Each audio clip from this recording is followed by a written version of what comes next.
الحمد لله رب العالمين، الصلاة والسلام على رسوله الكريم وعلى آله وصحبه أجمعين وعلى من تبعهم بإحسان إلى يوم الدين. أما بعد، وعن البراء بن عازب رضي الله عنهما عن النبي صلى الله عليه وسلم قال: المسلم إذا سئل في القبر يشهد أن لا إله إلا الله وأن محمد رسول الله، فلذلك قوله تعالى: يثبت الله الذين آمنوا بالقول الثابت في الحياة الدنيا وفي الآخرة.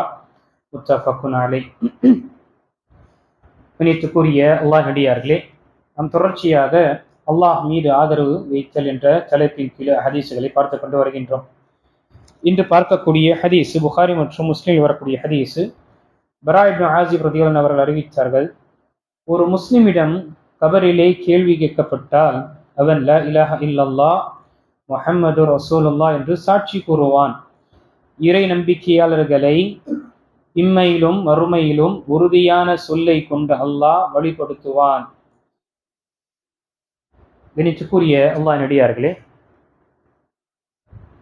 நாம் அனைவரும் ஈமான் கொண்டிருக்கின்றோம் நம்முடைய மரணத்திற்கு பிறகு மன்னரை வாழ்க்கை இருக்கின்றது என்று.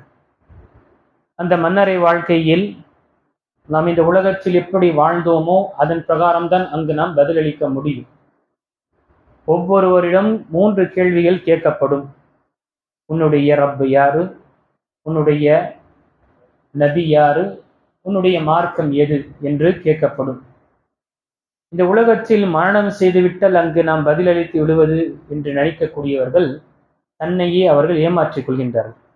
அப்படி இருந்திருந்தால் அபு ஜஹலாக இருக்கட்டும், அபு லஹபாக இருக்கட்டும், அல்லது அபு தாலிபாக இருக்கட்டும், அல்லது மற்றவர்களாக இருக்கட்டும், அதை மரணம் செய்த ஏற்றுக்கொள்வதில் எந்த ஒரு அவர்கள் பின்னடப்பு இருந்திருக்கார். இங்கு கபரில கேள்விகள் கேட்கக்கூடிய விஷயத்தில் எப்பொழுது நாம் பதில் அளிக்க முடியும்? அதன் பிரகாரம் நாம் வாழ்ந்தோம் என்றால், உன்னுடைய ரப்பு அல்லாஹ் என்று நீ சொல்லக்கூடிய அந்த நிலை எப்பொழுது ஏற்படும்? இந்த உலகத்தில் உண்மையாக நீ அவனை ரப்பாக எடுத்துக்கொண்டு அவனுடைய கட்டளைகளை நீ நிறைவேற்றிய வண்ணமாகவும் அவன் தடுத்த விஷயத்திலிருந்து தடுத்த வண்ணமாக அவனையே சார்ந்த வண்ணமாக இருந்தால் உனக்கு அந்த என்னுடைய ரப் அல்லாஹ் என்று சொல்லக்கூடிய அந்த பாக்கியம் கிடைக்கும். அதே போல உன்னுடைய நபி யார் என்று கேட்கப்படும் பொழுது நபி ஸல்லல்லாஹு அலைஹி வஸல்லம் மீது நாம் ஈமான் கொண்டோம் என்றால் அதனுடைய அர்த்தம் நாம் இதற்கு முன்னாலும் பார்த்தோம். 4 விஷயங்கள். தஸ்தீகு ஃபீமா அக்பர், நான் முஹம்மது ஸல்லல்லாஹு அலைஹி வஸல்லம் நான் சாட்சி பகர்கின்றேன், நபி ஸல்லல்லாஹு அலைஹி வஸல்லம் அல்லாஹ்வுடைய தூதரும் அவருடைய அடியார் என்று நான் கூறுகின்றேன் என்றால் என்ன அர்த்தம் அன்புக்குரியவர்களே? 4 விஷயங்களை நாம் ஏற்றுக்கொள்கின்றோம். நபியின் மீது ஈமான் கொள்ளக்கூடிய விஷயம். 1 தஸ்தீகு ஃபீமா அக்பர், அவர்கள் சொன்ன அனைத்து செய்தி, நடந்த செய்திகளும் சரி, நடக்க இருக்கக்கூடிய செய்திகளும் சரி, வரக்கூடிய நிகழ்வுகளும் சரி, அனைத்தும் மீதும் ஈமான் கொள்வதும் உண்மைப்படுத்துவது. 2வது வம்திசாலு ஃபீமா அமர், அவர்கள் சொன்ன அவர்கள் நம் மீது கடமையாக்கி அல்லது கட்டளையிட்ட அனைத்தையும் நாம நிறைவேற்றுவது. 3வது அவர்கள் தடுத்த விஷயத்திலிருந்து நாம் முற்றிலுமாக தடுத்துக் கொள்வது. 4வது விஷயம் அல்லா யுபதல்லாஹ் இல்லா பிமா ஷரா, அல்லாஹை வணங்க வேண்டும் என்றால் அவர் எப்படி நமக்கு காட்டி தந்தாரோ அதன் பிரகாரமே வணங்க வேண்டும். இந்த 4 விஷயங்கள் இதில் அடங்குகின்றது. ஒருவர் முஹம்மது ரசூலுல்லாஹ் என்று சொன்னார்கள் என்றால், இதை 4 விஷயங்களை முழுமைப்படுத்திய நிலையில் வாழ்ந்தார் என்றால் அவருக்கு மறுமையில் அல்லாஹு தஆலா சொல்லக்கூடிய பாக்கியத்தை கொடுத்தார். அதே போல இந்த இஸ்லாம் 3வது மார்க்கம் எது என்று கேட்கப்படும் பொழுது, இஸ்லாம் என்று சொல்வதற்கு நமக்கு தகுதி எப்பொழுது வரும் என்றால் எப்பொழுது நாம் இஸ்லாத்தில் இருந்தோமோ, இஸ்லாத்துடைய சட்டத்திட்டங்களை நாம் அதை முழுமையாக மனப்பூர்வமாக ஏற்றுக்கொண்டு அதன் பிரகாரம் நம்முடைய வாழ்க்கையை அமைத்தோம். இதுதான் அல்லாஹால் தேர்ந்தெடுக்கப்பட்ட மார்க்கம் என்று நாம் ஈமான் கொண்ட நிலையிலும் அதில் நாம் உறுதியாக இருந்தோம் என்றால் நமக்கு வரக்கூடிய இன்னல்கள், துன்பங்கள் நமக்கு அனைத்திலுமே நாம் பொருந்தி கொண்டு இஸ்லாத்தில் நாம நிலையாக இருந்தோம் என்றால் அங்கு நாம பதில் அளிக்க முடியும். இந்த உலகத்தில் யாரு இந்த கலிமா லா இலாஹா இல்லல்லாஹுடைய முழு பொருளையும் உணர்ந்து அதனுடைய நிபந்தனைகளை நிறைவேற்றினாரோ மறுமையில் அல்லாஹ் தஆலா அவர்களை கைவிட மாட்டான், மறுமையில் அவர்களுக்கு நினைவுபடுத்துவான். அதுதான் அல்லாஹ் நபி ஸல்லல்லாஹு அலைஹி வஸல்லம் இந்த வசனத்தை ஓதி காண்பித்தார்கள். யுஸப்பித்துல்லாஹு அல்லதீன ஆமனு பில் கௌலி ஸாபித் ஃபில் ஹயாத்தித் துன்யா என்ற இந்த வசனம் 14வது அத்தியாயத்துடைய 27வது வசனத்தை நபி ஸல்லல்லாஹு அலைஹி வஸல்லம் ஓதி காண்பித்தார். என்ன இந்த யாரு அல்லாஹு தஆலா மறுமையில் அந்த கபருடைய மன்னரை வாழ்க்கையில் அவர்களுக்கு நிலையாக வைப்பார் அந்த கவுல் சாபித்ல. அது என்ன கவுல் சாபித்? நிலையான வார்த்தை, அது லா இலாஹ இல்லல்லாஹ் என்ற அந்த வார்த்தை மறுமையில் அல்லாஹு தஆலா அவர்களுக்கு நினைவுபடுத்துவான். அந்த மன்னரையில் அவர்களுக்கு உறுதியாக அது சொல்வதற்குரிய பாக்கியத்தை கொடுப்பான். யார் இந்த இந்த உலகத்தில் அவர்கள் உறுதியாக இருந்தார்களோ. ஆக அன்புக்குரியவர்களே, நாம் வெறுமனே நாம் வாயால் சொல்வது இது கிடையாது. மாறாக இதனுடைய நிபந்தனைகள் பூர்த்தி செய்தோம் என்றால்தான் நாம் உண்மையான அந்த மறுமையில் மன்னரை வாழ்க்கையில் நமக்கு இந்த கலிமாவில் அல்லாஹ் உறுதிப்படுத்துவான். அடுத்த ஹதீஸு சுருக்கமான ஹதீஸு. அனஸ் இப்னு மாலிக் ரலியல்லாஹு அவர்கள் அறிவிக்கின்றார், நிச்சயமாக இறை மறுப்பாளர் ஒருவர் ஒரு நன்மை செய்தால் அதன் மூலம் இவ்வுலகில் அவருக்கு உணவாக கூலி கொடுக்கப்படும். இறை நம்பிக்கையாளர் நன்மை செய்தால் நிச்சயமாக அல்லாஹ் அவருக்காக அவரது நன்மைகளை மறுமைக்காக சேகரிக்கிறான். மேலும் இவ்வுலகிலே அவரது வழிபாட்டிற்கான உணவையும் அவருக்கு வழங்குகிறான் என்று நபி ஸல்லல்லாஹு அலைஹி வஸல்லம் கூறினார். இதன் ஹதீஸ், இந்த ஹதீஸும் முஸ்லிமில் வரக்கூடிய ஹதீஸ். அப்போ இந்த உலகத்துல அல்லாஹுடைய நீதம், அல்லாஹு தஆலா எல்லாருக்கும் உணவளிக்கக்கூடியவனா இருக்கு. அவனை ஏற்றுக்கொண்டவனுக்கும் சரி, அவனை நிராகரித்தவனுக்கும் சரி. ஏன்னா அவனுடைய சட்டம் படைத்த அனைத்து படைப்பினங்களுக்கும் உணவளிப்பது என்பது அவன் தன் மீது அமைத்துக் கொண்ட ஒரு கடமை. அப்போ இந்த உலகத்துல எல்லாருக்குமே அவன் நிர்ணயித்த அந்த விதி எவ்வளவு என்ன எழுதப்பட்டது அனைத்துமே கிடைக்கின்றது. அந்த சந்தர்ப்பத்தில் ஒரு இறை நிராகரிப்பாளர், ஒரு காஃபிர், அல்லாஹை ஏற்றுக்கொள்ளாதவன் இந்த உலகத்தில் நன்மையான காரியம் செய்கின்றார் என்றால் அல்லாஹு தஆலா அவன் நீதியை நிலைநாட்டக்கூடியவன்.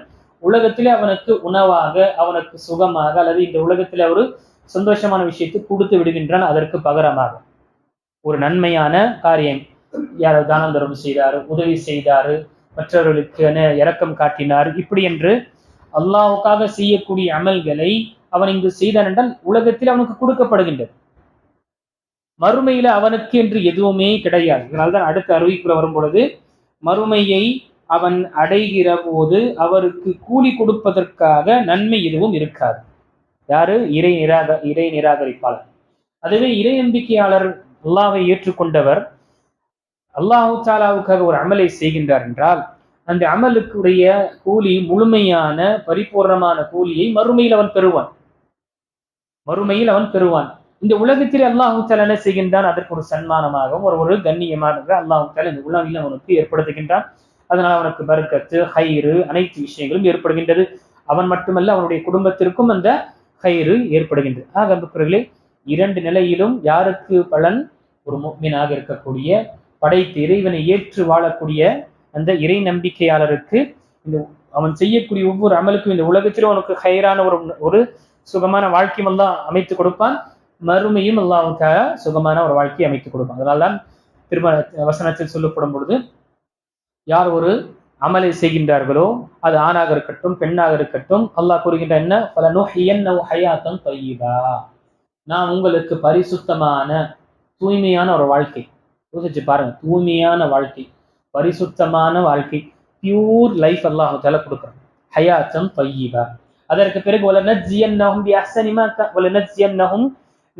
அஜ்ரஹும் பிஅஹ்ஸனி மா கானூ யஅமலூன், மறுமையில அவர்கள் செய்ததை விட சிறந்த ஒரு கூலி அல்லாஹ் தஆலா மறுமையில் அவர்களுக்கு கொடுப்பான். அப்போ அல்லாஹ்வை வணங்கி வழிபடக்கூடியவர்களுக்கு இந்த உலகத்திலும் நல்ல வாழ்க்கை எல்லாம் ஏற்படுத்துவான், மறுமையிலும் சிறந்த வாழ்க்கை ஏற்படுத்துவான். இந்த உலகத்துல நாம் செய்யக்கூடிய தவறுக்காகவோ அல்லது அல்லாஹ் நம்மை சோதிப்பதற்காக சில சோதனையும் நாம் மேற்கொள்ளக்கூடிய நிலை ஏற்படும் தான். இது அல்லாஹ்வுடைய சட்டம். அன்புக்குரியவர்களே, முதல் ஹதீஸில் நாம் பார்த்தோம், அல்லாஹு தஆலா அந்த கலிமா தௌஹீதை முழங்கக்கூடிய பாக்கியமாக இருக்கட்டும் கடைசி கட்டத்தில், அல்லது கபருடைய அந்த மன்னரை வாழ்க்கையில் கேள்விக்கு பதில் சொல்லக்கூடியதாக இருக்கட்டும், அல்லது அதுக்கு அடுத்த கட்டத்தும் நமக்கு உதவியாக இருக்கக்கூடிய அனைத்துமே எப்பொழுது இந்த உலகத்தில் நாம சரியான முறையில் வாழ்ந்தோம் என்றால், அந்த லா இலாஹ இல்லல்லாஹு கலிமாவுக்கு நிபந்தனைகள் பூர்த்தி செய்தோம் என்றால் நமக்கு அதற்குரிய பலன் கிடைக்கும். இல்லை என்றால் எந்த ஒரு மனித வெறும் வாய்ப்பேச்சாக அந்த கலிமாவை ஏற்றுக்கொண்டு அவனுடைய மனம் போன போக்கில் வாழ்ந்தான் என்றால், அல்லது மக்களை பார்த்து அவன் வாழக்கூடியவனாக இருந்தான், ஒரு பேச்சுக்கு முஸ்லிமாக பேரை வைத்துக் கொண்டு அவனுடைய வாழ்க்கை அவனுடைய இஷ்டத்து பிரகாரம் வாழ்ந்தான் என்றால் அவனுக்கு எந்த ஒரு பலனும் இருக்காது, எந்த ஒரு பிரயோஜனம் கிடையாது. ஆக அந்த குரலில் இந்த விஷயத்தை நினைவு கொள்ள வேண்டும். அதை அடுத்ததாக நாம் செய்யக்கூடிய ஒவ்வொரு அமலுக்கும் மறுமையில் நமக்கு சிறந்த கூலியும் இருக்கின்றது.